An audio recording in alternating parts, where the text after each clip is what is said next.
La caída de la máscara, Ankara, la inteligencia artificial de la CIA y el escándalo del uranio.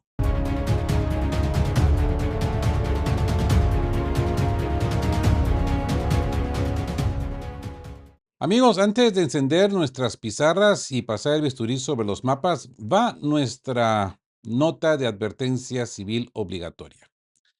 En De qué hablan Geo rechazamos de forma tajante y absoluta toda violencia, agresión armada y conflicto en cualquier parte del mundo. Aquí no promovemos la confrontación entre naciones. Lo que hacemos es analizar de forma fría y clínica la terca realidad material de los hechos recopilados para la supervivencia informática de nuestra comunidad. Para nosotros, la vida humana siempre estará por encima de los mapas y los intereses de oficina. Sean todos bienvenidos. Buenas tardes, amigos, y bienvenidos a esta transmisión de edición especial. Hoy, jueves 9 de julio de 2026, pasamos el bisturí clínico de forma directa sobre las pizarras de nuestra mesa de operaciones. Porque lo que acaba de ocurrir en las últimas horas tras el cierre de la cumbre de la OTAN en Ankara ya no es un simple suceso geopolítico, es el colapso total, absoluto y sistémico de toda una narrativa construida por los grandes aparatos de la propaganda de Occidente. Hoy nos vamos a tomar el tiempo necesario para desglosar pliego por pliego un expediente de contrainteligencia que cruza reportes oficiales de Londres, París, Berlín, Tokio, Bakú y Moscú. Es que si ustedes pensaban que el conflicto actual se manejaba en los escritorios oficiales de los generales, hoy van a descubrir la verdad material en el terreno. Las decisiones de vida o muerte en Europa ya están bajo el control de una inteligencia artificial estadounidense nacida bajo el financiamiento secreto de la CIA. Una máquina que traga datos satelitales en tiempo real y que ha generado una fractura interna sin precedentes en el eje franco-alemán. Pero eso es solo la superficie, amigos. Vamos a destapar el desespero total en los pasillos de Kiev, donde el presidente Volodymyr Zelensky y sus generales se han pisado las mangueras de la forma más vergonzosa que se haya visto en televisión. Tras ese masivo bombardeo ruso, la cúpula militar salió a lavarse las manos negando la existencia de almacenes secretos en zonas urbanas, solo para que minutos después el propio Zelensky saliera a contradecirlos en vivo, admitiendo que el consorcio estatal escondía toneladas de explosivos, incluyendo munición de uranio empobrecido, en mitad de bloques residenciales usando sus propios ciudadanos como escudos humanos. Así pues, hoy vamos a desarmar la trampa detrás de las supuestas licencias de misiles Patriots otorgadas por Trump, el portazo histórico del Bundestag alemán a los misiles Tauros y la rebelión de los contribuyentes europeos que ven cómo sus pensiones y medicinas se evaporan para financiar un contrato de sangre de 140 mil millones de euros. Todo esto mientras el frente de Oriente Medio vuelve a estallar con nuevos bombardeos de la Casa Blanca contra Irán por segunda noche consecutiva, rompiendo la tregua de petróleo. Así pues, preparen sus pantallas, ajusten el audio y quédense sentados porque nos espera un viaje a fondo por las entrañas de la geopolítica sin filtros de censura ni rodeos barrocos. Este guión ya lo hice con 1 litro de mate, ¿ok? O sea que viene bien cargadito de información. Vamos, manos a la obra. La inteligencia artificial de la CIA que manda en el cuartel de la OTAN. Avanzamos en nuestra mesa de operaciones el, hacia este informe, amigos, y nos trasladamos directamente a Londres. El diario británico The Times acaba de filtrar el secreto mejor guardado dentro del cuartel general de la OTAN en Mons, Bélgica. Mientras los secretarios oficiales y portavoces del Teletón Internacional desvían la atención pública hablando de acuerdos bilaterales y compras de aviones de transporte Airbus A400M, en las pantallas del mando militar aliado se está operando una red secreta impulsada por un nuevo sistema de inteligencia artificial que ha transformado por completo la estructura de disuasión contra Rusia. Estamos hablando del sistema de inteligencia MAVEN, MSS, una plataforma de mando, control y ejecución que pertenece a la corporación tecnológica estadounidense Palantir, una empresa nacida, criada y financiada originalmente por InQtel, el abrazo de inversión de la propia CIA. El director ejecutivo de la filial británica de Palantir, Louis Mosley, un hombre de 43 años, lo confesó de forma directa en una entrevista exclusiva para The Times, antes de que iniciaran los foros de la industria de defensa en Ankara. Y dice, cito textualmente, si entras en la sede del comandante supremo aliado de Europa, verás a Palantir en todas las pantallas. Si la OTAN tiene que ir a la guerra, usará Palantir. ¿Ok? Si la OTAN va a la guerra, amigos, lo que va a gestionar las pantallas, las ubicaciones de las fuerzas y el proceso de ataque no será un general humano, será el algoritmo de Palantir. Así pues, que pasemos el bisturí técnico sobre el funcionamiento de esta maquinita. El sistema Maven funciona tragándose millones de datos de inteligencia procedentes de satélites espías, radares de la OTAN, interceptores y sensores terrestres en el tiempo real. Dígase este aparatito, ¿no? Explicado en el lenguaje sencillo de nuestro búnker, si Rusia despliega un solo batallón de su élite, como podríamos decir la 16ª División de Asalto Aerotransportada de la Guardia, o algo así, y lo mueve de un par de kilómetros más cerca de la frontera con Estonia, por ejemplo. La inteligencia artificial lo detecta en cuestión de minutos. La máquina analiza el mapa completo en segundos, identifica cuáles son las vulnerabilidades en la estructura de las fuerzas de la alianza en toda Europa, alerta a los oficiales mediante alarmas automáticas y les aconseja exactamente qué unidades deben desplegar para repeler el movimiento ruso, reduciendo los tiempos de respuesta militar de horas a escasos minutos. Y lo que es más grave, si la situación exige una respuesta de fuego, el algoritmo gestiona y selecciona de forma automática los objetivos exactos para lanzar los bombardeos. Miren el tamaño del escándalo y la inmensa fractura interna que esto ha provocado dentro del eje europeo. El pasado martes, la OTAN anunció con bombos y platillos que su red de datos había alcanzado la plena capacidad operativa. Pero en el comunicado de prensa oficial ocultaron por completo el nombre de Palantir. ¿Por qué ocultar al fabricante? Porque muchos aliados claves están profundamente descontentos e indignados con la dependencia absoluta del bloque militar en una tecnología controlada por una empresa estadounidense vinculada a los servicios de la inteligencia de Washington, dígase la CIA. Gobiernos como los de Francia y Alemania se han opuesto firmemente a entregarle las llaves de sus ejércitos a este software que nadie en Europa puede auditar ni controlar. En contraste, el Reino Unido, Suecia y los Países Bajos ya se entregaron por completo a la plataforma.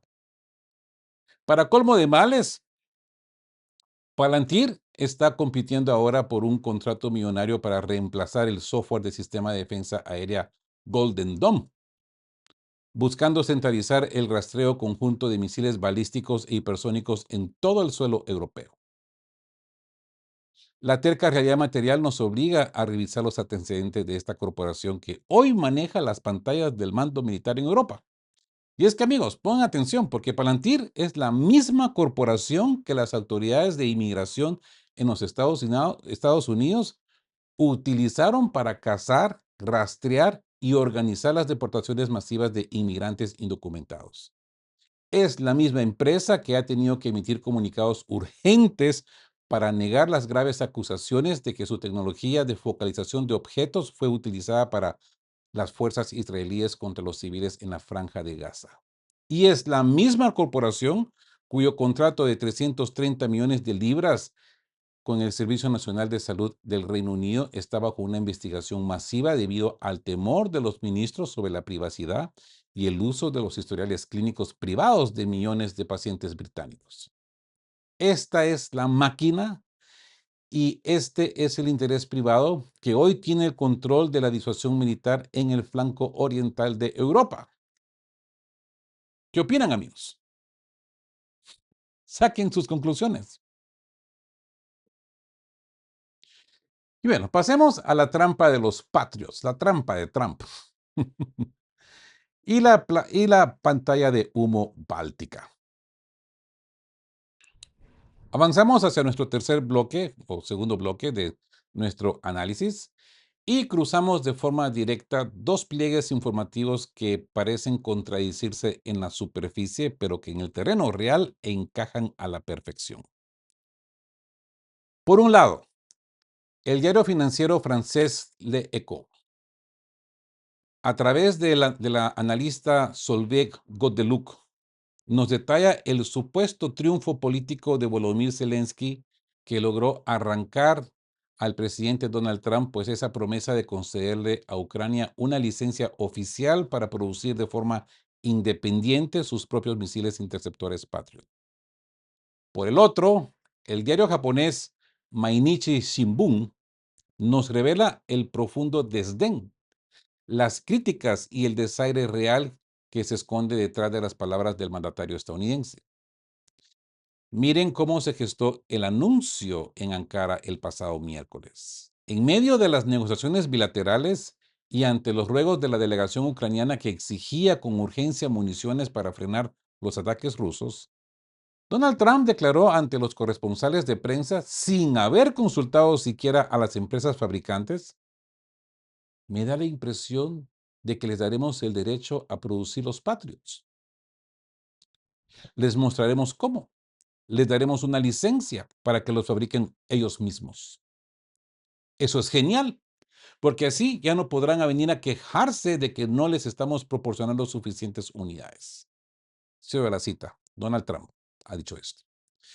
Zelensky salió de inmediato a celebrar el anuncio en su red de X, agradeciendo el supuesto énfasis en el fortalecimiento de las defensas aéreas para proteger las vidas. Pero pasemos el bisturí forense sobre la realidad material de la industria militar, amigos. Una licencia de producción no es un misil real. Es un paquete de planos y derechos de propiedad intelectual de alta tecnología. El informe técnico de LeEco es tajante. Establecer la producción de un sistema de interceptores de este nivel lleva años, sino décadas. Ponen el precedente histórico de Japón. Tras la firma del acuerdo de licencia con las corporaciones estadounidenses, a la gigante Mitsubishi Heavy Industries le tomó un total de 21 años de desarrollo técnico y 18 años enteros de construcción de plantas industriales complejas para poder entregar su primer misil Patriot PAC-3 a las fuerzas de autodefensa. Miren Alemania, su división militar del MBDA recibió la licencia de la empresa estadounidense RTX a finales de 2023 y las primeras entregas estimadas están programadas para el año 2027. Pensar que Ucrania, con sus cadenas logísticas rotas y sus plantas bajo fuego constante, va a producir estos sistemas de la noche a la mañana es un absoluto disparate. ¿Cuál es el verdadero trasfondo económico de este movimiento de la Casa Blanca, amigos? La realidad material es que las reservas estratégicas de municiones de los Estados Unidos están completamente agotadas tras los meses de intenso conflicto militar en Oriente Medio contra Irán. El Centro de Estudios Estratégicos Internacionales, el CSIS, ha señalado que Washington absorbió toda su producción interna y gran parte de sus inventarios de emergencia y que se necesitan al menos 2 años completos de fábricas trabajando a 3 turnos solo para recuperar los niveles previos a la crisis de los petroleros en el estrecho de Hormuz. Ese coste medio de un solo misil PAC-3 de última generación oscila entre los 4 y los 6 millones de dólares. Así pues, empresas como Lockheed Martin apenas fabrican 600 unidades al año para abastecer a 16 países aliados, además de su propio ejército. Y su plan para triplicar la producción a 2.000 misiles anuales está proyectado para cumplirse en el lejano 2033. Ojo, que no hay que olvidar que pues China los tiene sancionados con sus tierras raras y esto también crea pues retrasos, ¿verdad? No hay que olvidar esto. Por eso los lectores del diario japonés Minichi Shimbun han sido sumamente agudos al descifrar la jugada, catalogando las palabras de Donald Trump como un frío desdén político. Los ciudadanos en Tokio comentan en los foros con total claridad. Trump simplemente ignoró a Zelensky como si fuera una mosca molesta. Le dijo, háganlo ustedes mismos para sacárselo de encima, lavarse las manos ante el desabastecimiento de los arsenales de Estados Unidos y trasladar toda la responsabilidad financiera a los hombros de Kiev. Saben que para cuando esa supuesta fábrica produzca el primer interceptor, quizás el conflicto real ya habrá terminado en los mapas de oficina. Pero aquí, amigos, aquí es donde aplicamos nuestra regla de oro de contrainteligencia. Y por favor, pongan atención.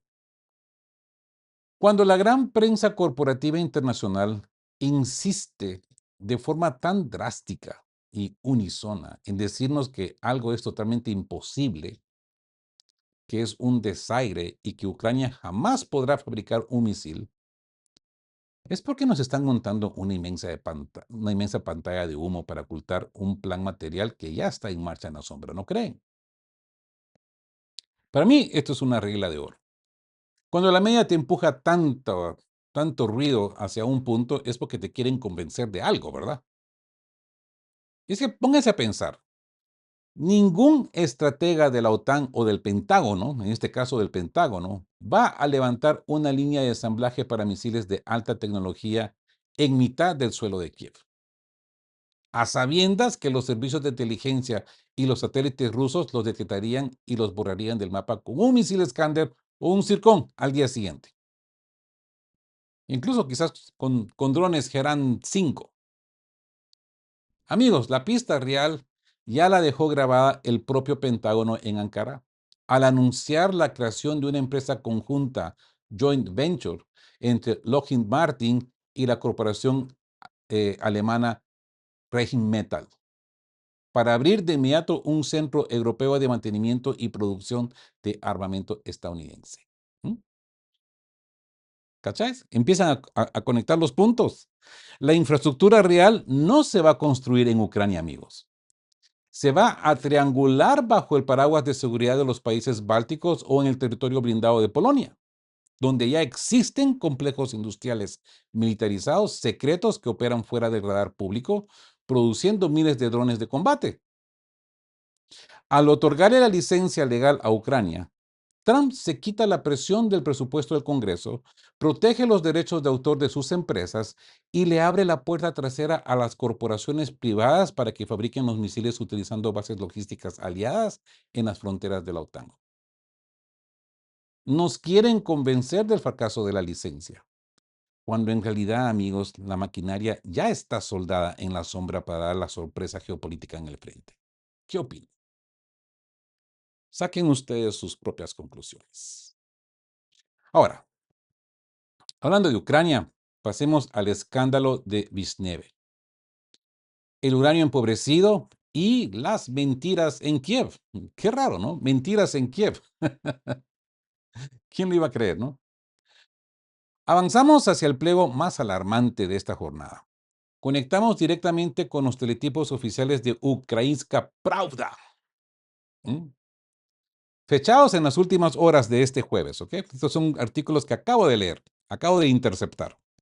Lo que ha ocurrido en la localidad de Visneve, en las afueras de la circunvalación de Kiev, no es solo un desastre material de proporciones históricas.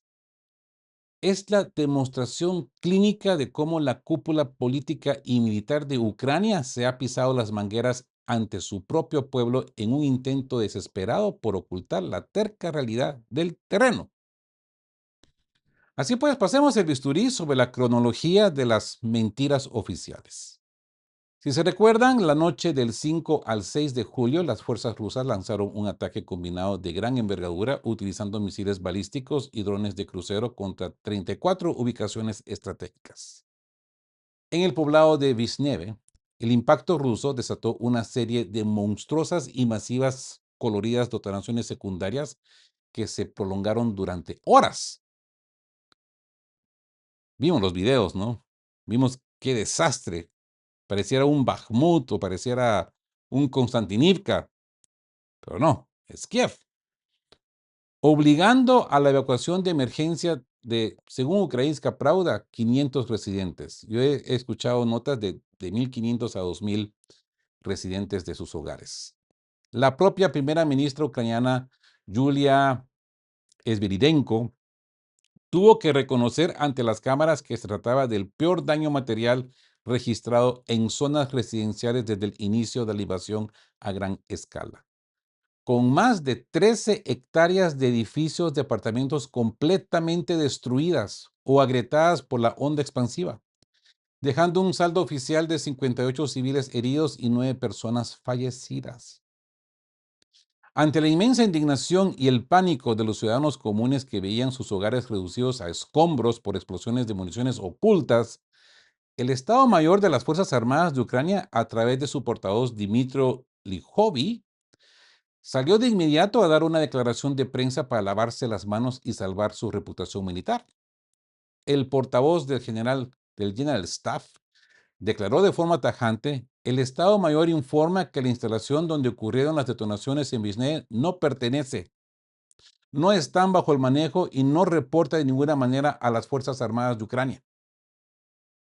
Nuestro comandante en jefe mantiene una orden estrictamente vigente que prohíbe de forma absoluta colocar dispositivos de municiones o instalaciones similares cerca de áreas residenciales donde haya presencia de civiles. Anda a cantar. ¿A quién quieren engañar? Ya todos conocemos cómo se maneja la Junta de Kiev. Vamos. El ejército le tiró la pelota al terreno político, asegurando que ellos eran inocentes de haber puesto en riesgo a la población como escudos humanos. Pero la mentira oficial, amigos, duró escasamente unos minutos en el aire.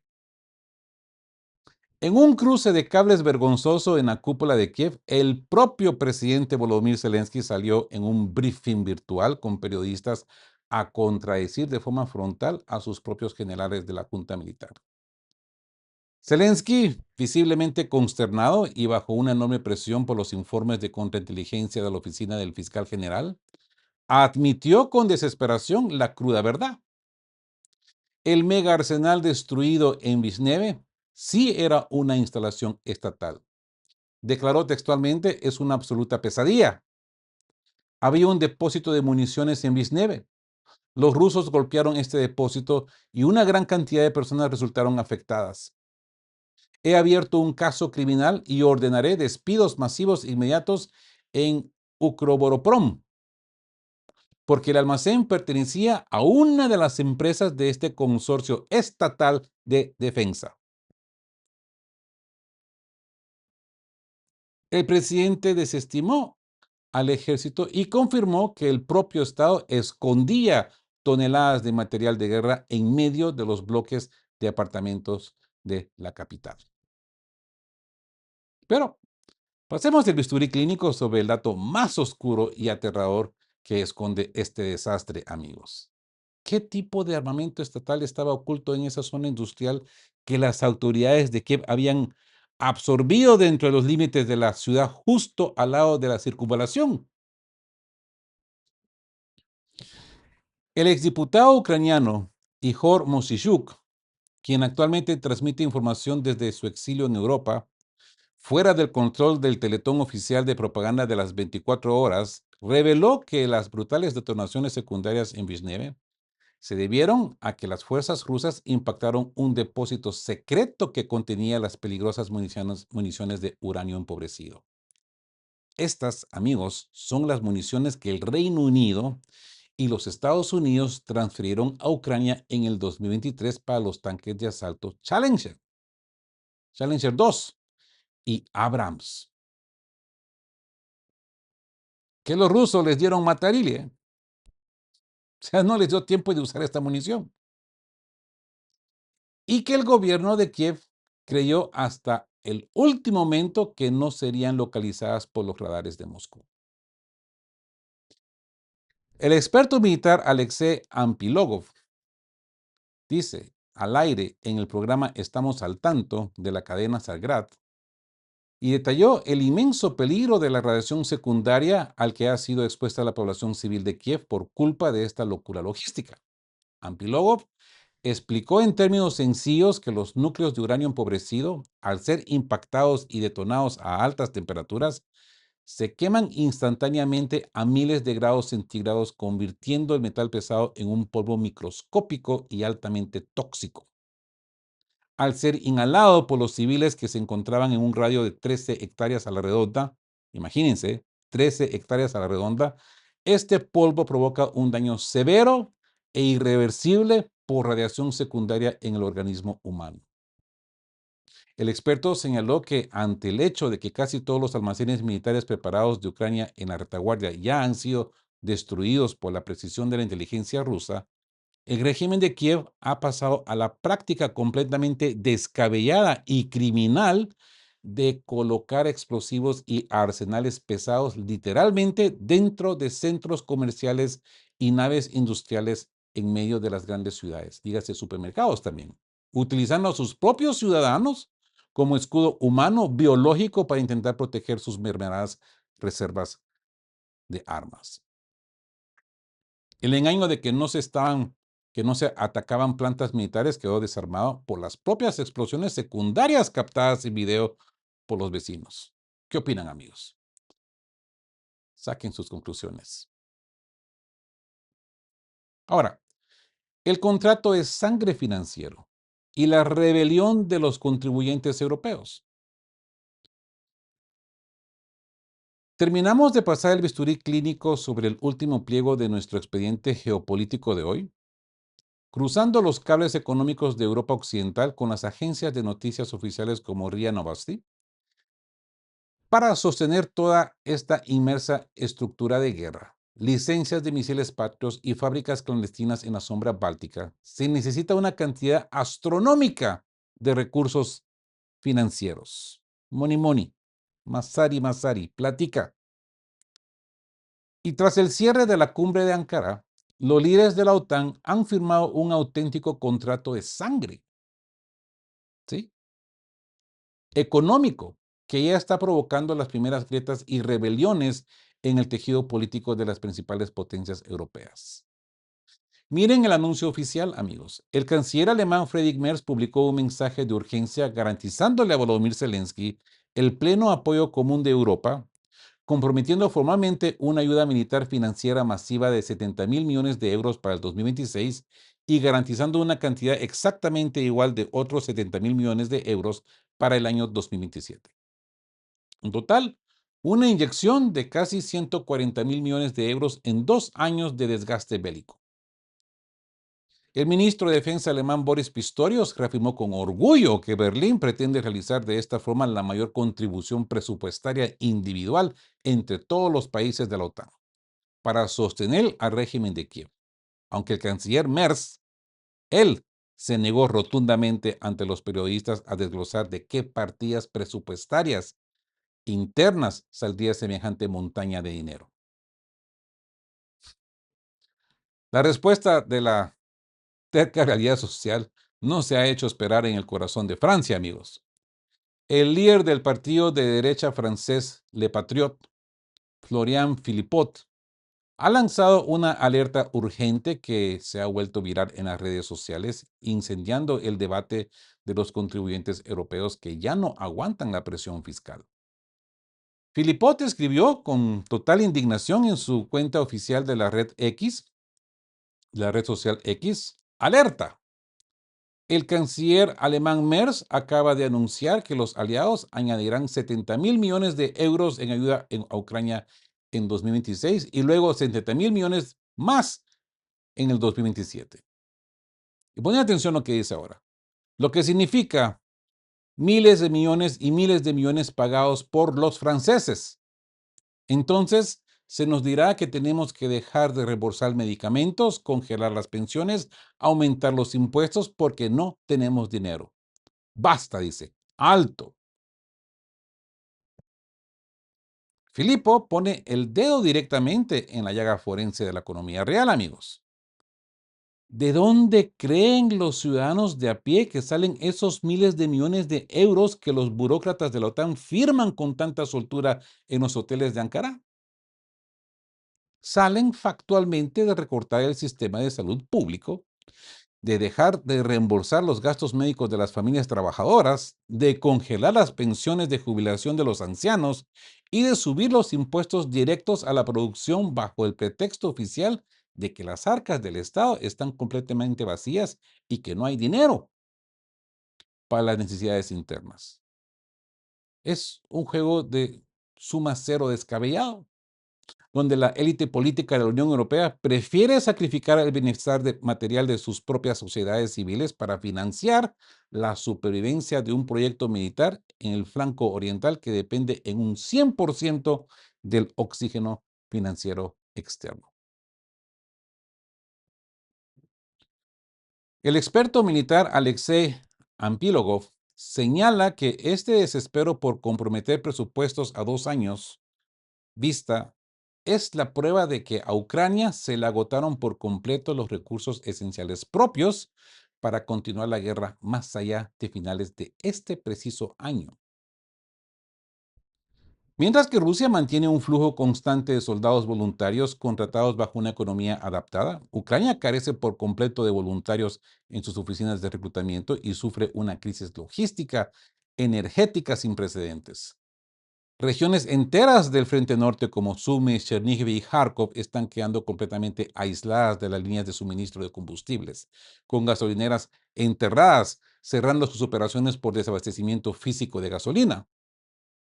Al quedarse sin recursos materiales en el terreno, la OTAN intenta ganar tiempo para alcanzar lo que el jefe del Estado Mayor belga llamó cínicamente la eficacia de combate europea para el año 2030, reconociendo ante la prensa internacional que los europeos tienen unos años más de tranquilidad gracias a la sangre de los soldados ucranianos, que les están comprando tiempo en las trincheras, el eslava Ucraína europeo, ¿no? Ese, amigos, y no otro, es el verdadero significado del discurso euroatlántico en este conflicto de desgaste. ¿Qué opinan, amigos? Pasemos a la siguiente situación que le he dominado, estalla el segundo frente. Trump rompe la tregua y bombardea Irán. Así pues, para terminar de cerrar el mapa forense de este jueves, tenemos que conectar de inmediato con los cables informáticos que llegan desde el Golfo Pérsico, porque la cruda realidad material nos demuestra que las crisis geopolíticas no operan en compartimientos aislados. Mientras Trump le decía a Zelensky en Ankara que se fabricara sus propios misiles debido a la escasez mundial de interceptores, el presidente de los Estados Unidos tomaba la decisión unilateral de reventar la tregua petrolera en Oriente Medio y ordenar bombardeos masivos contra territorio iraní por segunda noche consecutiva. Así pues, pasemos el bisturí clínico sobre los hechos en el estrecho de Hormuz. El memorándum de entendimiento firmado el pasado 17 de junio entre Washington y Teherán, que había traído un alivio temporal a los mercados mundiales de combustibles, ha saltado por los aires. Durante una reunión bilateral en Turquía con el secretario de la OTAN, Donald Trump declaró ante los micrófonos que el alto fuego estaba completamente terminado. Cito, palabras de Trump: "No quiero lidiar más con ellos. Son escoria. Están dirigidos por personas enfermas y son personas viciosas y violentas. En lo que a mí respecta, se acabó". Ese es Donald Trump. Para Trump, el pacto se acabó.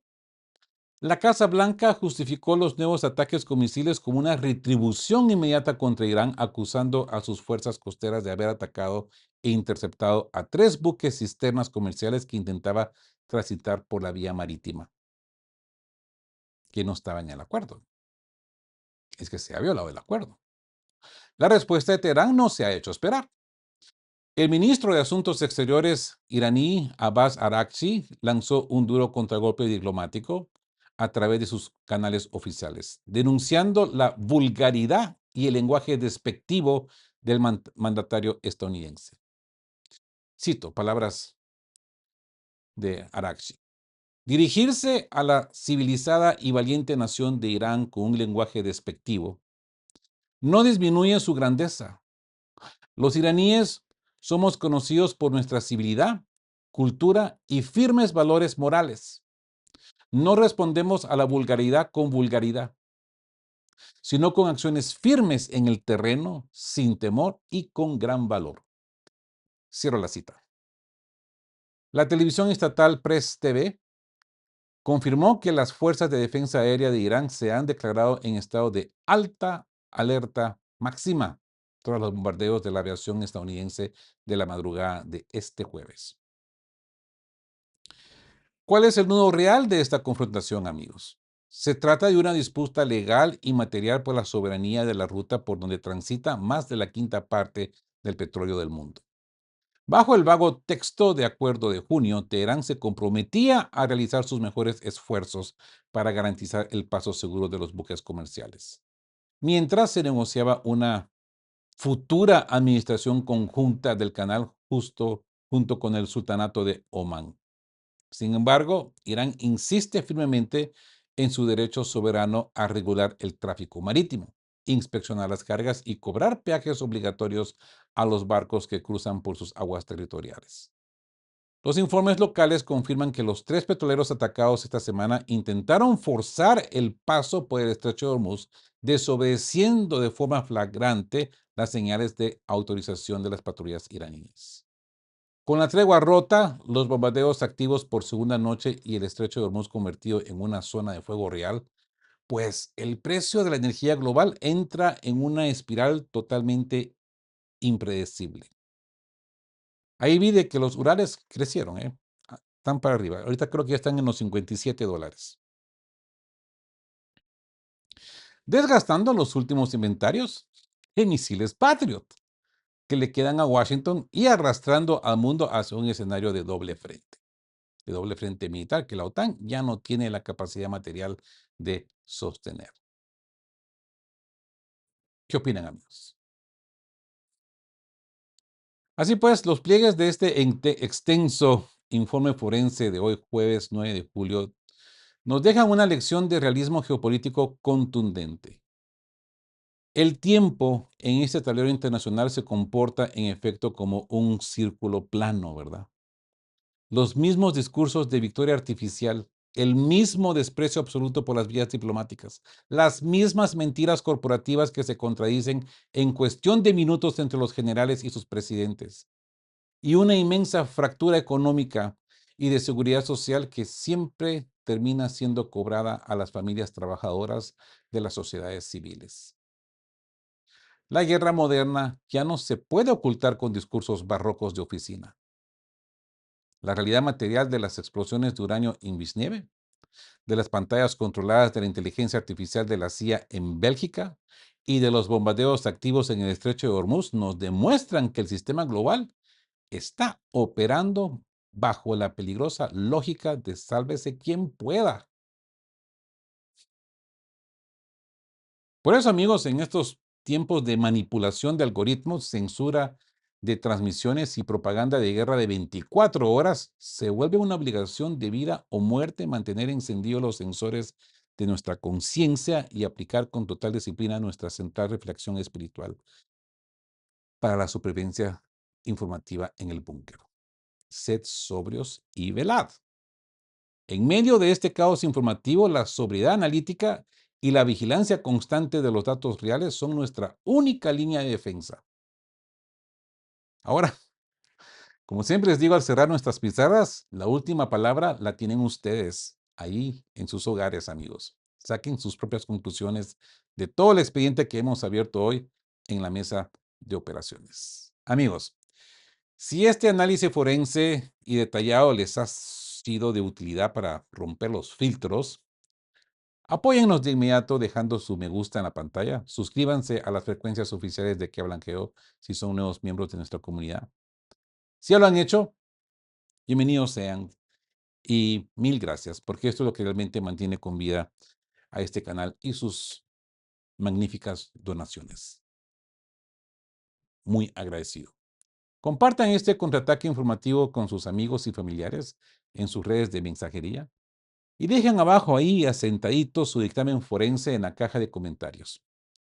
¿Creen ustedes que los ciudadanos de Europa detendrán esta sangría financiera de sus pensiones antes de que el frente de Irán y el uranio de Kiev terminen por arrastrar al continente hacia un desastre irreversible? Los leo en comentarios. Amigos, estén juntos, fuertes, siempre buscando por la verdad. Y sean justos. Quedamos guapos. Chao, chao. Queremos recordarles que este espacio tiene un fin estrictamente educativo e informativo, basado en fuentes verificadas para fomentar una comprensión profunda de los hechos globales. Nos oponemos a la desinformación. Nuestra meta es el intercambio de conocimiento y análisis crítico, siempre bajo el respeto a todas las partes involucradas.